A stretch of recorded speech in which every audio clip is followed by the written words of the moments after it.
Kollox jinsab lest biex f'Mejju li ġej Malta tieħu sehem fil-Kampjonati Ewropej tal-futbol ta' taħt 17-il sena. Għal dawn il-kampjonati ġejjin l-aqwa timijiet tal-Ewropa u f'laqgħa mal-Prim Ministru Joseph Muscat, il-plejers Maltin tkellmu dwar it-tħejjija tagħhom, tħejjija li saret taħt id-direzzjoni tal-coach Taljan Sergio Soldano.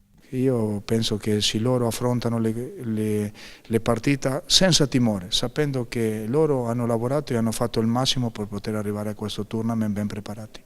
Conor Borg, il-kapten tat-tim, iddeskriva s-sodisfazzjon tiegħu li se jilbes il-flok tat-tim nazzjonali f'dan l-avveniment. L-għonet hija esperjenza sabiħa għax għandna ġejjin timijiet kbar Malta u naħseb di jista' jkun illi tkun l-ewwel darba u naħseb u l-aħħar darba li ħajsir Malta u allura għandna tipu naħseb kulħadd huwa kuntent imma għandha diffikultajiet tagħha li aħna kapaċi nilagħbu bħala tim u suppost għandhom imorru tajbin. Il-lob se jintlab bejn id-9 u l-21 ta' Mejju dan fl-Istadium Nazzjonali f'Taqali, fl-Istadium tal-Hibernians u wkoll fl-Istadium tax-Xewkija Għawdex. Fl-ewwel 3 tiem se jkun hemm 4 logħbiet kull ġurnata.